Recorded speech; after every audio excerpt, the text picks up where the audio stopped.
Good morning बच्चों, कैसे हैं आप सब। आई होप कि आप सब बहुत अच्छे होंगे। बच्चों, आई होप कि आपकी पढ़ाई भी बहुत अच्छी चलती होगी। आज के इस वीडियो में हम लोग जानने वाले हैं परिमेय संख्या के बारे में। और परिमेय संख्या में हम लोग सीखेंगे परिमेय संख्याओं का जोड़, घटाना, गुणा और भाग। और परिमेय संख्याओं को हम लोग संख्या रेखा पे प्रदर्शित कैसे करते हैं वो भी हम लोग इस वीडियो में सीखने वाले हैं। तो वीडियो को पूरा एंड तक वॉच करिएगा। तो आइए हम लोग देखते हैं परिमेय संख्या। क्या परिमेय संख्या, सबसे पहले बात करते हैं परिमेय संख्या। क्या बात करते हैं भाई मेरे? परिमेय संख्या, ठीक है ना। परिमेय संख्या, इसको अंग्रेजी में बोलते हैं रेशनल नंबर। क्या बोलते हैं? Rational numbers. रेशनल नंबर्स, ठीक है। अब देखो क्या होता है, परिमेय संख्याओं को सीखने से पहले हम क्या होता है चिन्हों का नियम सीख लेते हैं। किसका भाई मेरे? चिन्हों का नियम हम लोग सीख लेते हैं। चिन्हों का नियम सीख लेंगे तो फिर हम परिमेय संख्या को आपको बता देंगे आसान तरीके से, ठीक है ना। देखो चिन्हों का नियम क्या होता है। चिन्हों का नियम, ध्यान से सुनना। चिन्हों का नियम। अब चिन्हों का नियम में क्या होता है भाई मेरे? देखो सबसे पहले जोड़ के चिन्ह, ठीक है ना। ये जोड़ है ना। देखो क्या होता है, ये प्लस, यदि प्लस में प्लस जोड़ दोगे तो क्या होता है मेरे भाई? जुड़ता है। प्लस प्लस क्या होता है? जुड़ता है, ठीक है। अब देखना, प्लस एक होता है प्लस और ये भी प्लस, एक होता है माइनस। प्लस में माइनस जोड़ोगे ना भाई मेरे तो घटता है। क्या होता है? घटता है। लेकिन चिन्ह उसी का लगता है जो बड़ा होता है। क्या? प्लस माइनस घटता है लेकिन चिन्ह उसी का लगता है जो बड़ा होता है। अगर दोनों माइनस माइनस हुए, क्या दोनों माइनस माइनस हुए तो ये जुड़ता है। क्या होता है भाई मेरे? जुड़ता है, लेकिन चिन्ह किसका लगता है? माइनस का ही लगता है। फॉर द एग्जाम्पल ऐसा समझ लो, इसका भी एग्जाम्पल देख लेते हैं हम लोग। जैसे कि यहाँ 4 हो गए प्लस 5 माइनस 5। तो देखो प्लस माइनस घटता है। क्या होता है मेरे भाई? प्लस माइनस घटता है, ठीक है ना। लेकिन चिन्ह उसी का लगता है जो बड़ा होता है। तो 5 में से जब 4 को घटाओगे कितना बचेगा भाई मेरे? 1 बचेगा। 5 और 4 में कौन बड़ा है? 5 बड़ा है। 5 के आगे क्या है? माइनस, इसलिए माइनस। और माइनस चिन्ह को हमेशा कोष्टक में लिखते हैं। समझ में आ गया? अब अगला देखना है, जैसे ये हो गया, इसका उदाहरण देख लो।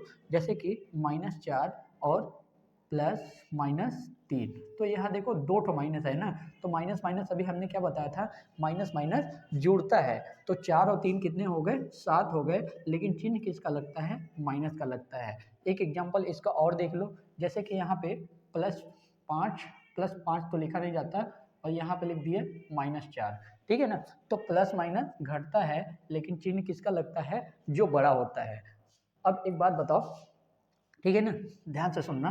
तो 5 में से 4 गए तो कितने बचे? 1 बचे। और 5 के आगे क्या है? प्लस, तो प्लस के चिन्ह लिखे नहीं जाते हैं। ये हो गया आंसर। समझ में आ गया इतना? तो ध्यान से देखना। तो इसको मैं क्या करता हूँ, थोड़ा सा इरेज कर देता हूँ, ठीक है ना। इरेज कर देता हूँ। तो इतना समझ में आ गया। अगला देखना, ये तो इतना हो गया। अब देखना, ये तो जोड़ का नियम था, ठीक है ना। अब देखना गुणा वाला, ठीक है। अगला देखना, अगर ध्यान से सुनना, अगर प्लस में प्लस का गुना करते हो, किसका? अगर प्लस में प्लस का गुना करते हो तो आंसर किस में आता है मेरे भाई? प्लस में आता है, ठीक है ना। अगर एक प्लस का गुणा माइनस में करते हो तो उसका आंसर क्या किस में आता है मेरे भाई? माइनस में। लेकिन माइनस में माइनस का गुना करोगे तो क्या आएगा? प्लस में आंसर आएगा। समझ में आ गया? इस बात का विशेष ध्यान देना।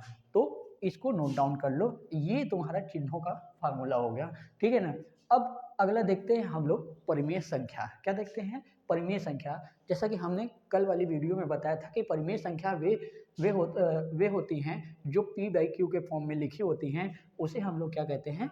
परिमेय संख्या कहते हैं, ठीक है ना। लेकिन Q का मान 0 नहीं होना चाहिए। अगर Q का मान 0 हो जाता है तो क्या होता है कि वो परिमेय संख्या नहीं कहलाता है। समझ में आ गया? फिर अब हम क्या देखेंगे? परिमेय संख्याओं का जोड़। सबसे पहले देख लेते हैं परिमेय संख्या की परिभाषा। क्या देख लेते हैं? परिभाषा, ठीक है ना, ध्यान से सुनना। परिमेय संख्या वे हैं, ऐसे लिख लेते हैं, परिमेय संख्या वे होती हैं, वे होती हैं जो P/Q के रूप में लिखी होती हैं, ठीक है ना, लिखी होती हैं। उसे हम लोग क्या कहते हैं भाई मेरे? परिमेय संख्या कहते हैं, ठीक है ना। लेकिन ध्यान से सुनना, लेकिन एक बात और है, q का मान 0 नहीं होना चाहिए। अगर q का मान 0 हो जाता है तो क्या होता है भाई मेरे, वह परिमेय संख्या नहीं कहलाएगी, ठीक है ना। अब देखते हैं हम लोग परिमेय संख्याओं का जोड़। क्या देखते हैं भाई मेरे, परिमेय संख्याओं का जोड़। तो यहाँ पे परिमेय संख्याओं का जोड़।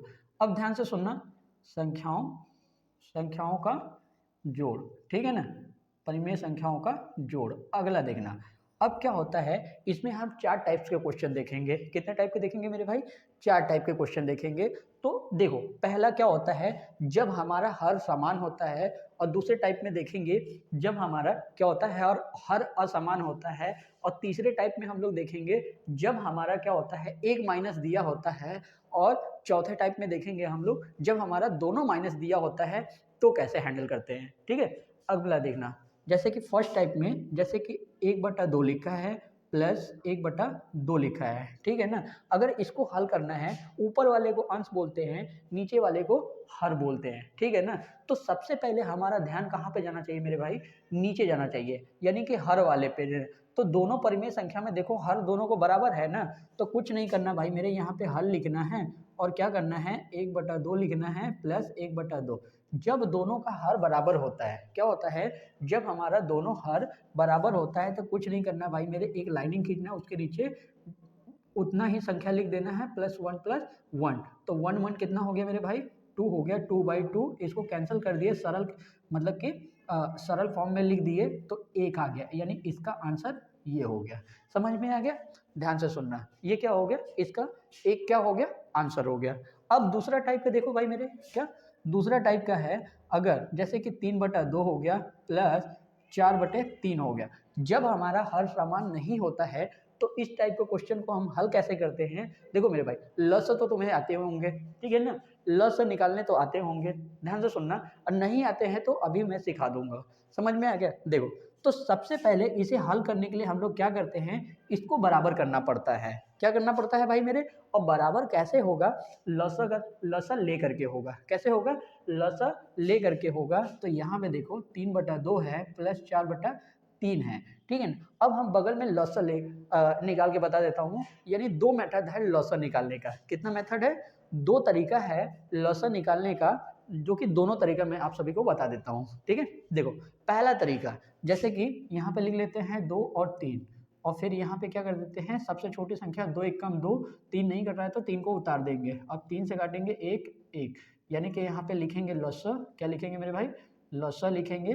तो कितना हो गया, 2 गुना 3, यानी कि कितने हो गए, 6 हो गए। ये तो पहला तरीका हो गया हमारा लसा निकालने का।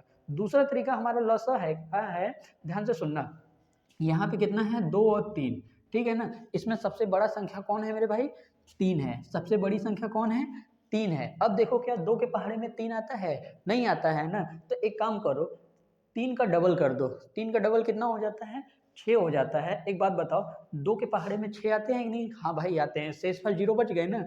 और 3 के पहाड़े में 6 आते हैं, हाँ भाई आते हैं, लेकिन शेषफल भी 0 बच गए। तो ठीक है भाई मेरे, वही संख्या क्या हो जाएगा, लसा हो जाएगा। समझ में आ गया ना। तो इसका क्या लसा हो गया भाई मेरे, 6 हो गया। अब हम लोग क्या करेंगे, एक बात बताओ, 3 को शांतिपूर्वक लिख लेंगे और यहाँ गुना का निशान देंगे, ठीक है ना। अब बताओ, 2 के पहाड़े में 6 कितने बार में आता है, तो कहोगे कि भाई मेरे 3 बार में। तो यहाँ पे लिख दो भाई मेरे 3, अब फिर प्लस लिखेंगे, और ऊपर 4 लिखा है ना, तो 4 लिख दो, ठीक है।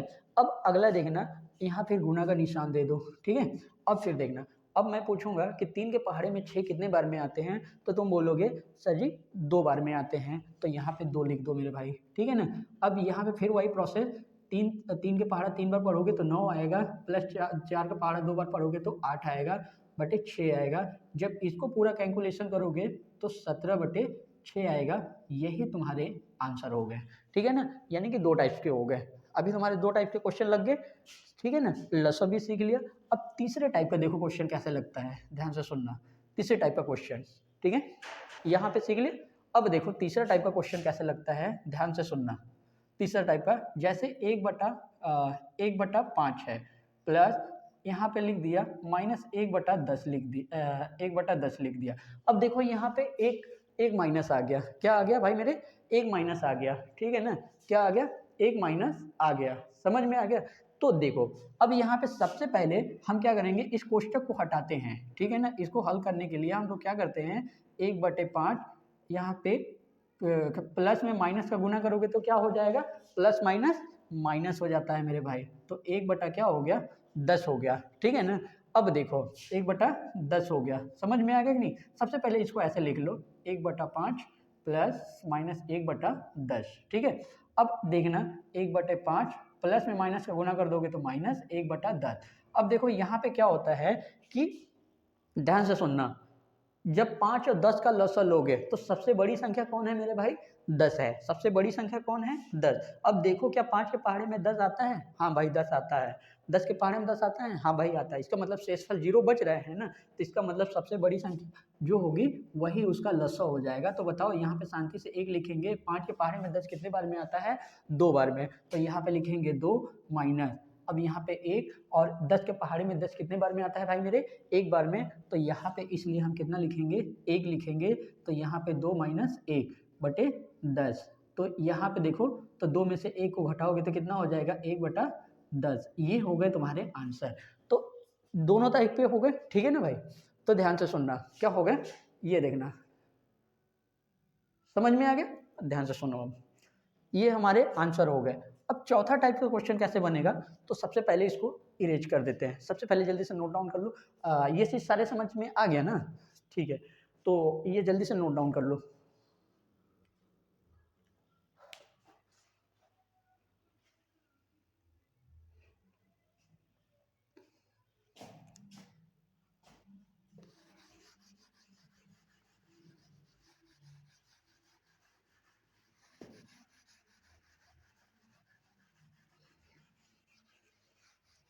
ठीक है, अब देखते हैं हम लोग अगले टाइप का क्वेश्चन। क्या देखते हैं भाई मेरे, अगला टाइप का क्वेश्चन, चौथे टाइप का क्वेश्चन, जैसे कि -2/5 और यहाँ पे कितना हो गया मेरे भाई, प्लस और -3/2।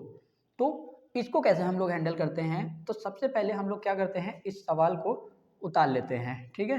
हाल यहाँ पे लिख देता हूँ मैं, ध्यान से सुनना, -2/5 प्लस -3/2, ठीक है।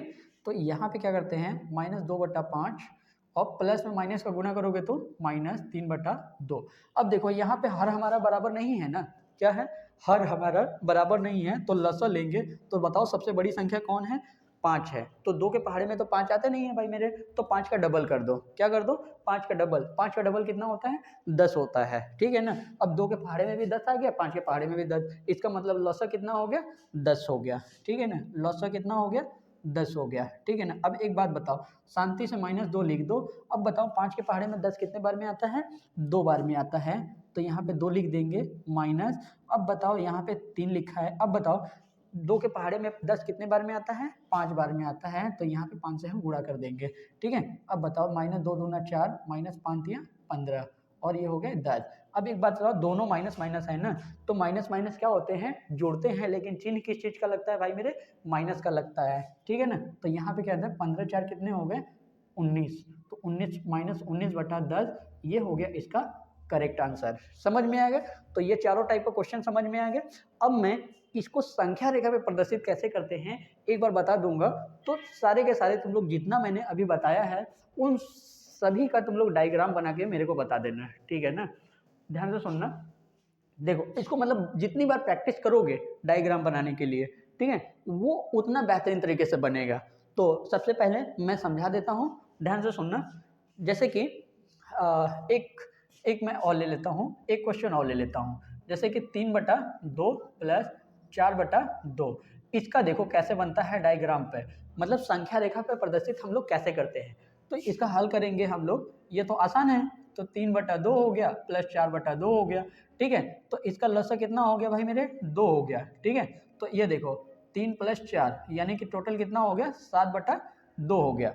अब इसको हम लोग क्या करना है, संख्या रेखा पर प्रदर्शित करते हैं। कैसे, देखो सबसे पहले हम लोग क्या करते हैं कि एक रेखा खींचते हैं। क्या करते हैं, एक रेखा खींचते हैं, ठीक है। अब हम लोग क्या करते हैं भाई मेरे, बीच में हम लोग लेते हैं 0। क्या लेते हैं, इधर देखो 1/2 क्या कर लेते हैं, 1/2 और 2/2 और यहाँ 3/2 और 4/2 और इधर 5/2 और इधर 6/2 और इधर 7/2 और इधर 8/2, इधर 9/2 और इधर क्या कर लेंगे -1/2 -2/2 -3/2 -4/2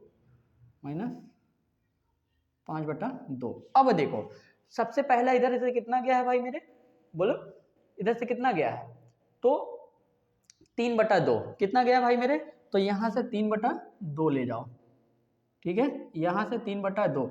अब कह रहा है इसके बाद से कितना गया है, 4 गया है, तो 1 2 3 4, तो ये कितना गया भाई मेरे, ये कितना गया बोलो, ये 4/2 गया, ठीक है ना। और टोटल मिला देंगे तो कितना हो जाएगा भाई मेरे, ये वाला देखा, ये वाली हो जाएगा 7/2 और ये वाली कितना हो गया 3/2 और ये कितना हो गया 4/2। तो समझ गए कि नहीं कैसे होता है। तो देखो ये संख्या रेखा पे प्रदर्शित हो गया, यानी 7/2 को हमने संख्या रेखा पर प्रदर्शित कर दिया। समझ में आ गया कि नहीं बोलो। अब देखो ऐसे अभी इससे पहले तुमने घटाना भी देख लिया था, सेम टू सेम घटाने में क्या होता है, प्लस की जगह माइनस हो, वहां पे चिन्ह हम चेंज कर देते हैं ना, तो क्या होता है हमारा घटाने का वहां पे प्रोसेस चालू हो जाता है पूरा, ठीक है ना। तो तुम लोगों को यहाँ पे कोई डाउट तो नहीं है, अगर कोई फिर भी कोई डाउट रह जाते हैं तो कमेंट बॉक्स में मेरे को बता देना, मैं वहाँ पे तुम लोग को सॉल्व कर दूंगा, ठीक है ना। ध्यान से सुनना। अब हम बताने जा रहे हैं परिमेय संख्याओं का गुणा, फिर हम लोग बताएंगे परिमेय संख्याओं का भाग बताएंगे। तो और उसी के साथ हम अपना क्या करेंगे मतलब वीडियो समाप्त कर देंगे। और कोई भी दिक्कत हो जाती है तो कमेंट बॉक्स में ज़रूर कमेंट करना, मैं उसका सलूशन ज़रूर दूंगा। तो देखो ये सब उतार लो, ठीक है ना।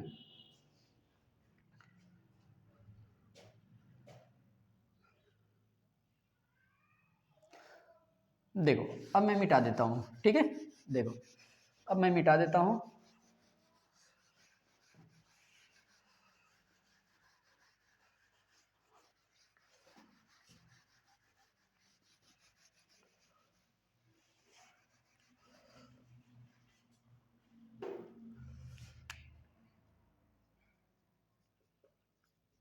ठीक है, अब देखना, अब हम लोग क्या करते हैं परिमेय संख्याओं का गुणा, क्या बात करते हैं भाई मेरे, परिमेय संख्याओं का गुणा, ठीक है ना, परिमेय संख्याओं का गुणा। अब देखो ध्यान से जरा देखना, परिमेय संख्याओं का गुणा, जैसे कि परिमेय संख्या है 4/3 है गुणा 5/2 है, तो कुछ नहीं करना है मेरे भाई, इन सब सवालों को ऊपर ऊपर गुणा कर दो, नीचे नीचे गुणा कर दो। तो 4 में 5 का गुणा करो तो कितना हो जाएगा 20, और 3 में 2 का गुणा करोगे तो 6। अगर ये सिंप्लीफिकेशन यानी सरलीकरण हो सकता है तो भाई सरलीकरण कर दो, तो 2 के पहाड़े में ये कितने बार में आता है 10, और फिर ये कितना होता है 3 आता है, ठीक है ना। अब इससे छोटा नहीं हो पाएगा, यानी ये मेरा आंसर हो गया, ठीक है। और एक सवाल देखो, जैसे कि 4/3 गुणा 5/4, ठीक है ना। तो देखो क्रॉस मल्टीप्लाई यानी तिर्यक में जो अगर बराबर बराबर नंबर आ जाते हैं तो कट जाते हैं, ठीक है ना। तो इधर कितना होगा, 1 में 5 का गुना करोगे तो 5/3, इसका सिंप्लीफिकेशन नहीं हो सकता भाई मेरे, मतलब छोटा से छोटा नहीं हो सकता, इसलिए आंसर यही हो गया, ठीक है ना। अब देखो अब आगे हम लोग देखते हैं परिमेय संख्याओं का भाग, क्या देखते हैं मेरे भाई, परिमेय संख्याओं का भाग, ठीक है। अब देखो परिमेय संख्याओं का भाग, तो अब हम क्या करते हैं भाई मेरे, ध्यान से सुनना, जैसे कि 4/3 भागा 5/2 है, ठीक है। तो ऐसे सवालों को करने के लिए हम लोग क्या करेंगे, तो गुणा तो हमने अभी बताया था ना, क्या बताया था, गुणा हम लोग बताया था, तो 4/3 शांतिपूर्वक लिख लेना, इसको गुणा में कन्वर्ट करते हैं, गुणा में कन्वर्ट कर देंगे ना, तो जो नीचे वाला है ऊपर चला जाएगा, ऊपर वाला नीचे आ जाएगा। अब देखो गुणा के फॉर्म में हो गया कि नहीं, तो 4 का दूना 8 और 5 दिया कितना होता है 15, यही हमारा क्या हो गया आंसर हो गया, ठीक है ना। क्या हो गया भाई मेरे, यही हमारा आंसर हो गया, समझ में आ गया। अब ध्यान से सुनना, इतना चीज समझ में आ गया। तो हमने अभी क्या क्या बताया, हमने बताया परिमेय संख्याओं का जोड़, परिमेय संख्याओं का घटाना, परिमेय संख्याओं का गुणा और परिमेय संख्याओं का भाग, ठीक है ना। और फिर में हमने क्या बताया था कि परिमेय संख्याओं को संख्या रेखा पे हम लोग कैसे प्रदर्शित करते हैं, ये भी मैंने बताया। हालांकि आप सब क्या कर सकते हो, प्रैक्टिस उसका कर सकते हो कि संख्या रेखा पे हम लोग प्रदर्शित कैसे करते हैं, समझ में आ गया बात को। तो ठीक है, ध्यान से सुनना, ये समझ में आ गया ना सारी चीज। तो thank you for watching video. अगर इस वीडियो से आपको कुछ सीखने को मिला तो वीडियो को लाइक शेयर कमेंट करना ना भूलें। Thank you.